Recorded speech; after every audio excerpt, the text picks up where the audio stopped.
Welcome to chapter 10. I'm a little bit under the weather. So we get chapter 10, and let's get into it. The 12 Apostles. And he called to him his 12 disciples and gave them authority over unclean spirits to cast them out and to heal every disease and every affliction. The names of the 12 apostles are these. First, Simon, who is called Peter, and Andrew his brother, James the son of Zebedee, and John his brother, Philip and Bartholomew, Thomas and Matthew the tax collector, James the son of Alphaeus and Thaddeus, Simon the Zealot, and Judas Iscariot, who betrayed him. So I'm just to get some notes. Jesus gives the apostle authority to cast out demons and heal people. Just remember that. He gives them authority. And then he sends them out. Jesus sends out 12 apostles.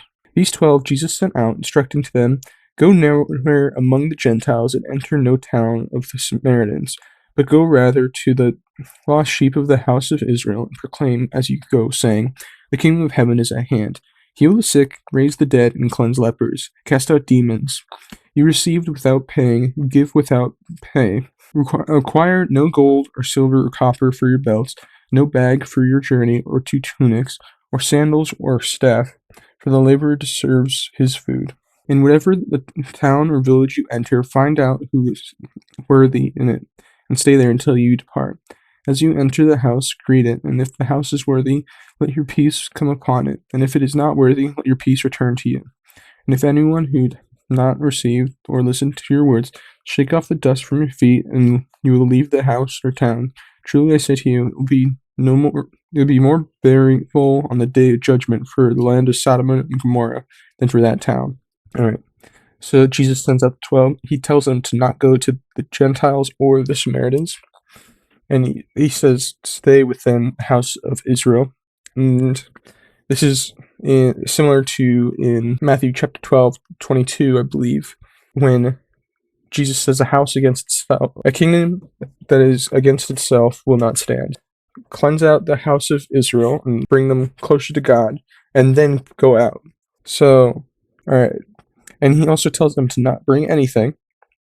And he says to give as Jesus gave to you. Persecution will come. That's the next section. Behold, I am sending you out as sheep in the midst of wolves. So be wise as serpents and innocent as doves. Beware of men, for they will deliver you over to courts and flog you in their synagogues. And you will be dragged before governors and kings for my sake, to bear witness before them and the Gentiles when they deliver you over. Do not be anxious how you are to speak or what you are to say, for what you are to say will be given to you at that hour. For it is not you who speak, but the Spirit of your Father speaking through you. Brother will deliver brother over to death, and father his child, and children will rise against parents and have them put to death. And you will be hated by all for my name's sake, but the one who endures to the end will be saved. When they persecute you in one town, flee to the next. For truly I say to you, you will not have gone through all the towns of Israel before the Son of Man comes. A disciple is not above his teacher, nor a servant above his master. It is enough for a disciple to be like his teacher, and the servant like his master. If they have called the master of the house Beelzebub, how much more will they malign those of his household? So it says wise like serpent, and you think of a serpent as bad, because in the Old Testament, in Genesis, now the serpent, what this means is be wise and crafty, but innocent as doves, because doves were depicted as innocent and pure. So that's what it's saying. Beware of men, for they will deliver you to the courts. Don't be worried. God will give you the words to say. All right, next section. Have no fear. So have no fear of them, for nothing is covered that will not be revealed, or hidden that will not be known. What they tell you in the dark, say in the light, and what you hear whispered, proclaim on the housetops. And do not fear those who kill the body, but cannot kill the soul. Rather fear him who can destroy both soul and body in hell. Are not 2 sparrows sold for a penny, and not one of them will fall to the ground apart from your Father? For even the hairs on your head are all numbered.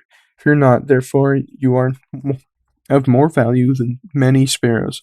So everyone who acknowledges me before men, I will also acknowledge before my Father who is in heaven. But whoever denies me before men, I will also deny before my Father who is in heaven. So it's saying, don't fear man, fear the one who can destroy both soul and body. Also, it says, So everyone who acknowledges me before men, I will also acknowledge before my Father who is in heaven. But whoever denies me before men, I will also deny before my Father who is in heaven. Those are some just memo verses. Not peace, but a sword. Do not think I have come to bring peace to the earth.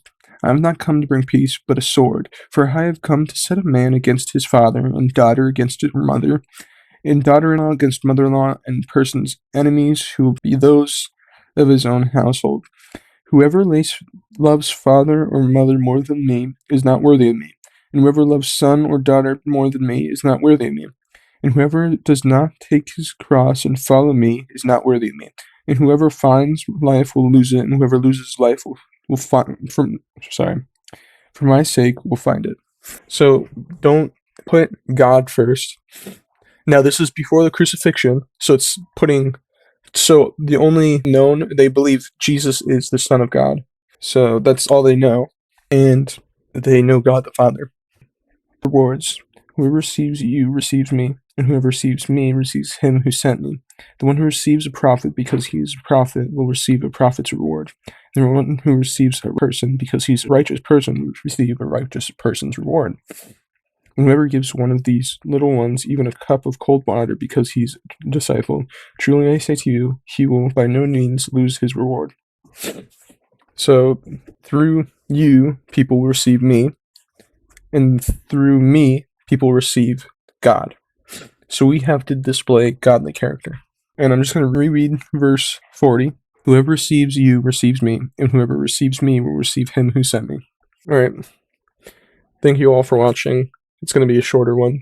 I have a Discord server if you want to join. And goodbye.